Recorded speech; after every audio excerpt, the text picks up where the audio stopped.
Bonjour à tous et bienvenue sur Septième Sens, une chaîne qui est dédiée à l'exploration et à la réflexion autour du cinéma. Donc pour cette toute première vidéo, j'ai choisi de vous parler de 5 films qui sortiront en novembre 2025. Ce sont des films qui, chacun à leur manière, ont retenu mon attention, que ce soit par leur histoire, par leur ton ou par ce qu'ils semblent vouloir raconter. Donc 5 films vous seront présentés aujourd'hui et 5 autres dans une prochaine vidéo. Alors, sans plus attendre, commençons.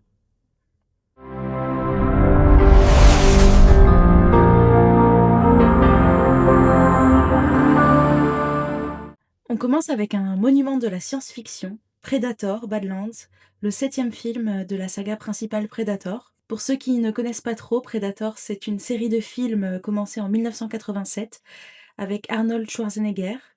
Donc à l'origine, l'histoire est simple, ce sont des soldats ou des humains qui se retrouvent face à une créature venue d'ailleurs, le Predator, un chasseur extraterrestre qui apprécie tout particulièrement traquer ses proies. Donc c'est une franchise connue, pour mélanger l'action, la science-fiction ainsi qu'une réflexion sur, la violence et sur la domination. Chaque film a repris la même idée de base, donc l'humain comme proie et le prédateur comme menace. Sauf que là, tout change.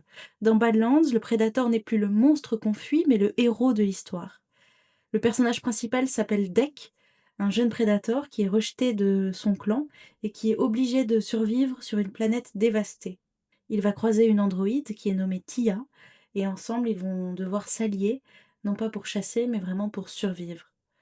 C'est la première fois que la saga nous place du côté de la créature, qu'on voit son monde, ses règles et surtout sa culture, et en termes de narration, ça inverse tout, puisque jusque-là, le prédateur était l'antagoniste, c'est-à-dire celui qui s'oppose au héros humain, et ici, il va devenir le protagoniste, celui dont on suit le parcours, les émotions et surtout le point de vue. Voilà, donc ça change complètement notre rapport à la peur, puisqu'on ne regarde plus le monstre, mais on va devenir lui.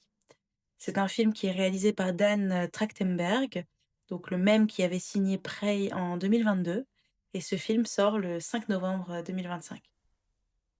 Prochain film, Tom est un fixeur. Son métier, c'est négocier des accords de silence entre des entreprises prêtes à tout et celles et ceux qui s'apprêtent à les faire tomber. Donc il opère dans l'ombre, il protège son anonymat avec des procédures qui sont millimétrées, jusqu'au jour où Sarah Grant, une lanceuse d'alerte en biotechnologie, lui demande protection.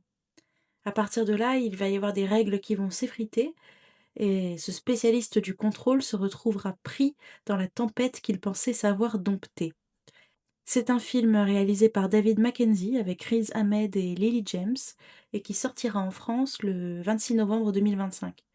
C'est un film qui est très intéressant pour ceux qui aiment les thrillers politiques qui ne traitent pas uniquement d'action, puisque c'est plutôt un thriller qui est feutré sur les mécanismes de l'argent et du secret. Et donc le film va scruter le prix moral payé par ceux qui servent le système et par ceux qui décident de le défier. On poursuit avec un film qui se passe au sud de la France dans le début des années 90. Il s'agit de 5 amies d'enfance qui vont décider de reprendre la main sur leur vie. Et donc ensemble, elles vont braquer 7 banques. Et puis très vite, la presse va leur donner un surnom qui va être les Amazones. Donc elles vont devenir une légende, mais toute légende a un prix. Voilà, donc c'est un film qui est réalisé par Mélissa Drijard, qui sortira en salle le 12 novembre 2025. Et donc le film va mélanger vraiment le film de casse et de chronique sociale, qui est un terrain encore trop rare pour des héroïnes. C'est un film qui s'inspire de faits réels. On y suit un vrai groupe féminin qui va être soudé et complexe. Et puis on peut noter qu'il y a un casting fort dans ce film, puisqu'on y retrouve Lina Koudry, Ezia Higelin, Laura Felpin, Kenza Fortas et Mallory Venek, 5 visages connus du cinéma français actuel. Le film a aussi ce grain régional qu'on voit peu puisqu'il est tourné dans le sud et il respire la chaleur, la lumière et la réalité du terrain. On enchaîne avec Dossier 137. Pour Stéphanie, qui est enquêtrice à l'IGPN, c'est un dossier comme un autre, le numéro 137. Il s'agit là d'un jeune manifestant blessé lors d'une intervention policière, d'un rapport à remplir, d'une enquête à clore. Et derrière les lignes d'un simple dossier administratif, Stéphanie va découvrir une affaire qui pourrait ébranler toute une institution. C'est un film qui est réalisé par Dominique Moll, qui a été présenté en compétition officielle à Cannes 2025 et la sortie est prévue pour le 19 novembre 2025. Ce film s'inscrit dans la continuité du travail du cinéaste que l'on a apprécié notamment dans La Nuit du 12, avec des récits tendus qui étaient ancrés dans le réel, où l'enquête devient vraiment une exploration morale. Ici, il aborde donc les violences policières et la difficulté d'affronter un système dont on fait soi-même partie. Et donc dans le rôle principal, on va y retrouver Léa Drucker qui va incarner Stéphanie et on a vraiment hâte de découvrir ce film. Le prochain film, se passe à Prague, fin du 19e siècle, dans une famille juive de commerçants. Un garçon va grandir à l'ombre d'un père autoritaire et d'une mère marquée par le deuil. Ce garçon, c'est Franz Kafka.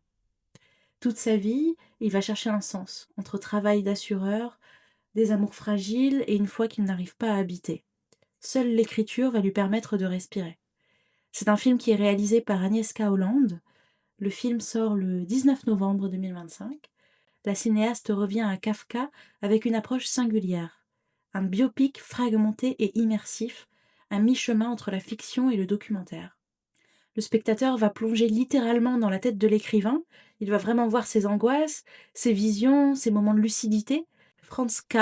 ne suit pas une chronologie classique, c'est vraiment une mosaïque de souvenirs et de sensations où se mêlent le passé et le présent, Prague de 1900 et Prague d'aujourd'hui. C'est un biopic vraiment intéressant puisqu'il ne va pas s'agir de décrire ou d'expliquer la vie de Kafka, mais vraiment de la ressentir. Voilà pour cette première partie des sorties cinéma de novembre 2025. J'espère que ces films vont vous intéresser. Donc ce sont 5 films qui sont très différents, mais qui ont vraiment chacun une manière, propre pour raconter quelque chose de notre époque, de nos peurs, mais aussi de nos rêves. Dans la prochaine vidéo, on parlera des 5 autres titres que j'ai retenus, avec là encore des univers très variés. Et si cette vidéo t'a plu, n'hésite pas à t'abonner à Septième Sens pour ne pas manquer la suite. Et dis-moi en commentaire quel film t'attire le plus ce mois-ci. Merci d'avoir pris le temps de regarder et à très bientôt.